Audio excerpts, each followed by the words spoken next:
जब ये पता है कि लड़ना है। कल सर पहुंचे करीब आप 11:30 बजे के आसपास पहुंचे। बोला हम लोग सोने जाते जाते 3 बज गए। बोले सुबह सेमिनार है।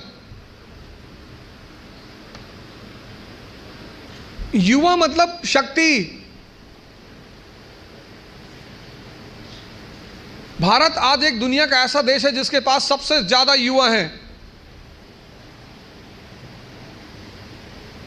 और भारत आज दुनिया का एक ऐसा देश है जिसके युवा सबसे ज्यादा डिप्रेशन में है। इसीलिए तो बुजुर्ग लोग शादी कर रहे हैं।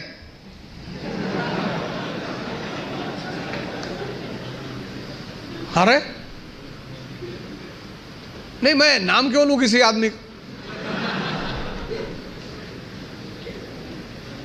पर अखबार तो सारे लोग पढ़ते हैं ना। डिप्रेस आदमी से कौन शादी करेगा?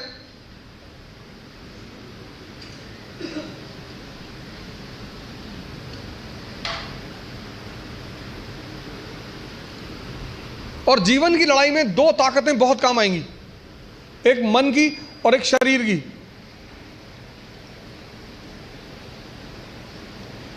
तुम जब भी ऊपर उठोगे तो ये ग्रेविटी तुम्हें नीचे खींचेगी ना। ऐसा समाज की ग्रेविटी है। हम जब आईएएस की तैयारी करने गए तो हमारे गांव में हर आदमी, मतलब एक साहब तो हंसना शुरू किया उन्होंने, और हंसते हंसते गिर गए वो। उन्होंने हमसे पूछा दिल्ली क्यों जा रहे हो? अब मेरा दिमाग खराब था, मैंने कह दिया मैं आईएएस की तैयारी। बोले आईएएस? फिर वो हंसने लगे और हंसते हंसते वो गिर गए। और उस हंसी का इतना रोल रहा मेरे जीवन में, मतलब उस हंसी ने मुझे एकदम मजबूत कर दिया था कि अब आईएएस ही बनना है। उस दिन मुझे एहसास हुआ कि महाभारत क्यों हुई। आपको कोई डांट दे उतना बुरा नहीं लगता, आपको कोई भगा दे बुरा नहीं लगता। जब लोग हंसते हैं ना तब बहुत दर्द होता है। लेकिन मेरे पिताजी ने मुझसे कहा कि आईएएस प्रधानमंत्री बनने वाले आदमी। अरे मैंने कहा यार क्यों चढ़ा रहे हो फालतू में। भगवान का आशीर्वाद से आज भी हमारे साथ हैं।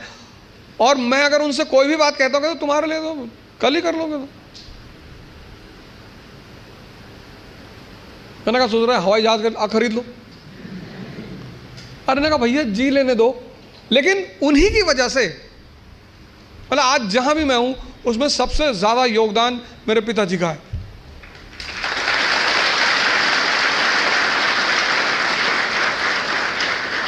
और वो योगदान क्या है सबसे ज्यादा बड़ा? उन्होंने मुझे कभी निराश नहीं किया। हमेशा हर चीज में, अरे तुमसे क्यों नहीं होगा, तुम ही करोगे। मैं जब सेमिनार लेने निकलता हूं तो आमतौर पर उनसे बात कर लेता हूं। कोई भी मैच हो तो जब मैच खेलने आप उतरते हो ग्राउंड पे तो हर मैच में एक फीलिंग तो रहती ही है। मैं उनसे बोलता हूं कि यार सेमिनार है, हाँ ठीक है तुम जाओ, तुम एक दिन यूएन में भी बोलोगे। और वो चीज इतनी उत्साहित कर देती है। तो मैं सब लोगों से यहां रिक्वेस्ट करूंगा कि आप योग और ध्यान से जरूर जुड़ें। ध्यान किसी धर्म का नहीं है, उस ध्यान पर किसी धर्म विशेष की मोनोपोली नहीं है। ध्यान का सीधा सा मतलब है अपने मन को समझना। आप में से बहुत सारे लोग हैं जो 10 घंटा पढ़ना चाहते हैं लेकिन ये पढ़ने ही नहीं देता होगा। तुम्हारी जीत किस पर निर्भर करती है? अगर इससे तुम्हारी दोस्ती हो गई और तुम जो करना चाहते हो उसमें ये तुम्हें सपोर्ट करने लगा, या तुम उठे सुबह, तुमने डिसाइड किया कि आज मैं 4 घंटे पढ़ूंगा और तुम्हारा मन तुम्हारे साथ बैठ गया और 8 घंटे बीत गए तुम्हें पता ही नहीं चला, वही तो ब्लेसिंग है। और तुमने टारगेट बनाया कि 6 घंटे पढ़ूंगा और 60 मिनट बाद तुम चाय पी रहे हो, बाहर खड़े हो गए। और चाय पी रहे हो तो बुरा नहीं कर रहे हो, चलो अच्छा कर रहे हो। तुम्हारा जो डिस्कशन है, तुम जब भी लोगों से बात करो तुम ये गौर करो कि किस मुद्दे पे कर रहे हो। सुष्मिता सेन शादी कर रही हैं,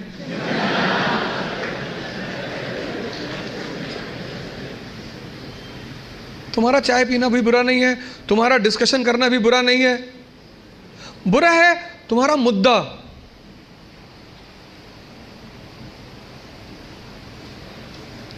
चलो बाहर निकल ही आए, बात कर रहे हो, कोई बात नहीं, तो किसी ऐसे मुद्दे को उठाओ जिससे, और डिबेट का मतलब झगड़ा नहीं, डिबेट का मतलब एक्सचेंज ऑफ इंफॉर्मेशन। पूरी जिंदगी तुम ये कभी नहीं कह पाओगे कि अब मुझे सब कुछ आता है, और जिस दिन तुमने ये कह दिया, किसी मेंटल हॉस्पिटल जरूर चले जाना।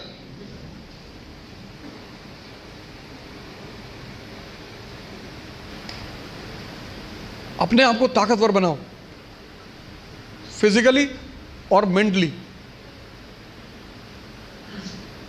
क्योंकि यही ताकत तुम्हारा उत्साह बनेगी। पीवीआर की टिकट लेनी है, लाइन में खड़े हो तुम, और तुम्हारी हाइट है 6 फीट और वेट है 250 kg, तो तुम लाइन में कभी नहीं जाओगे। ताकत है ना शरीर में, उत्साहित हो तुम, लाइन के आगे चले गए। तुमको पता कि अगर कोई झगड़ा करेगा सबको मारेंगे। मुझसे लोग पूछते हैं उत्साह कहां से आता है? शक्ति से।